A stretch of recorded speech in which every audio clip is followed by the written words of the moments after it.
enthrone you. We proclaim your name,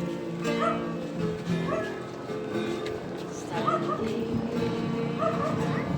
in the midst of we raise you up with our praise,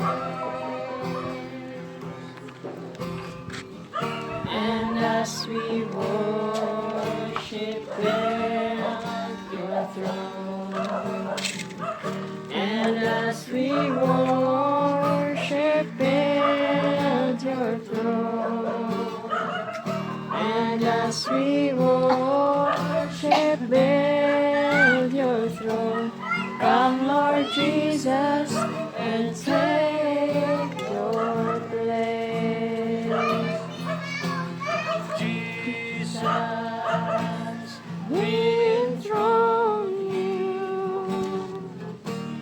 We proclaim you are King. Standing here in the midst of we raise you up in our praise, and as we worship at your throne, and as we worship at your throne, and as we worship at your throne, come, Lord Jesus, and take your place.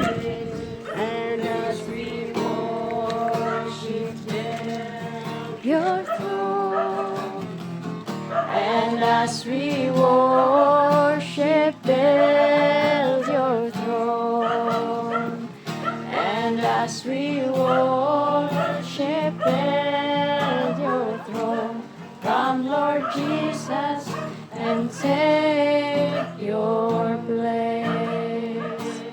Come, Lord Jesus, and take your place. Father, thank you so much, Lord, for this wonderful day. Salamat o Diyos sa kagayunan na makadahig diha nimo. Lord, we acknowledge your presence sa afternoon o God, sampan isugod kami, Lord, sa maong pagpasalamat kanimo sa pagkagitas. Lord, we invite your presence, O God. Bless our activity this afternoon, Lord, and ito ang manimaya in Jesus' name. Amen. Okay, so kisa man ang mga nagatin. Dali, doon nga rin. Dali lang, dali lang, dali lang. Ito mo yung nagat. Ito na sigurong taon. Siguro mo mag-uban-uban. Apel gapon mo. Apay gapon mo dali. Sa mo Dali. Apay gapon mo sa silulay. Mas boy badso. Dali. Basaho na natin sa Tagalog ha. Sa Genesis chapter 1, verse 26. At sinabi ng Diyos, lalangin natin ang tao sa ating larawan ayon sa ating wangis at magkaroon sila ng karapatan, kapangyarihan sa mga isda. So, panagat ito.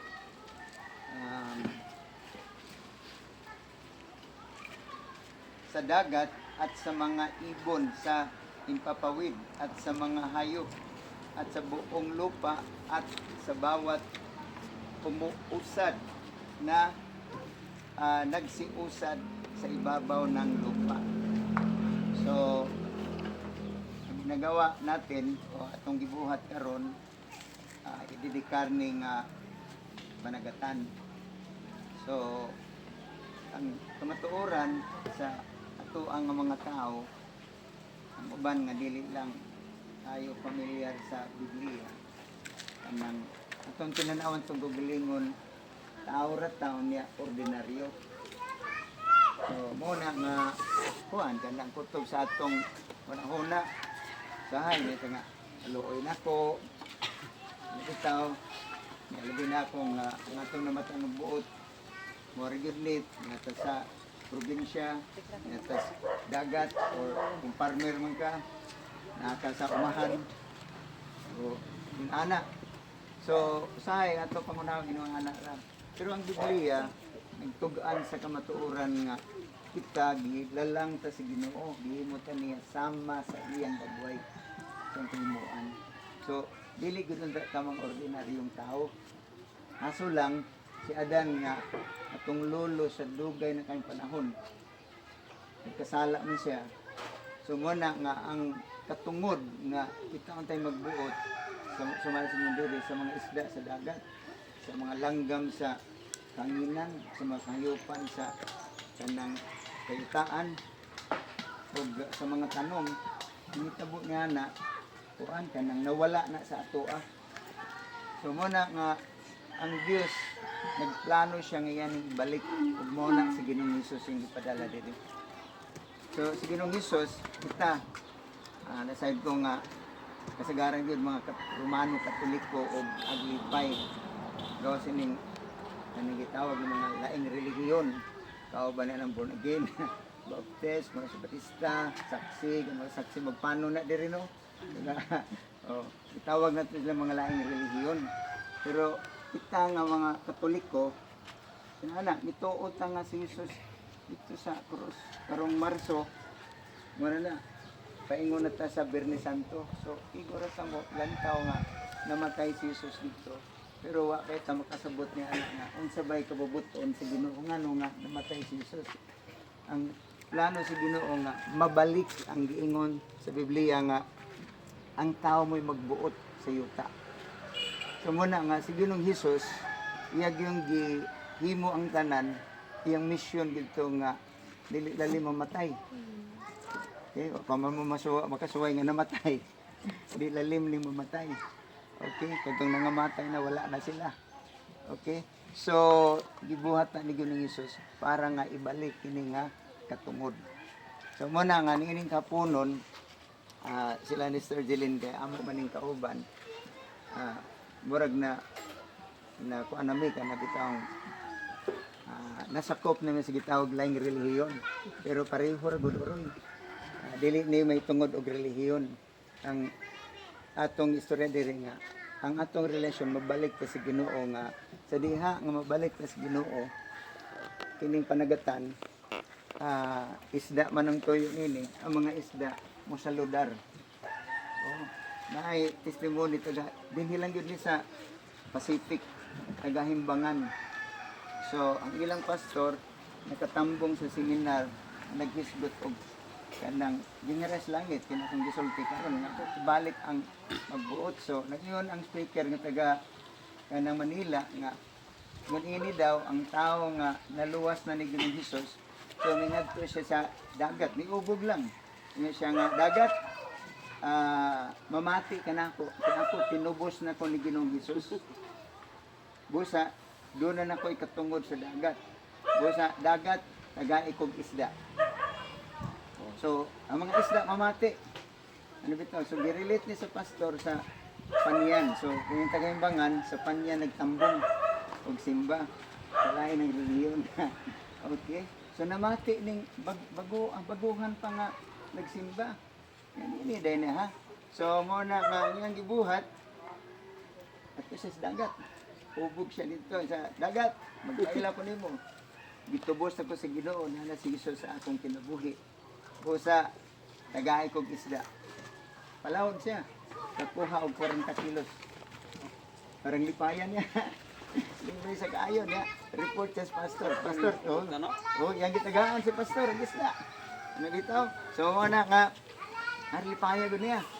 Pagkaugma, balik siya. O, dagat, may anak ko. Paila ka mo. O, so, pagpalahod niya, 80 kilos. Didubli. Nabitaw. So, higam siya. Pagkaugma, balik. Paila siya. Pero kay Domingo man,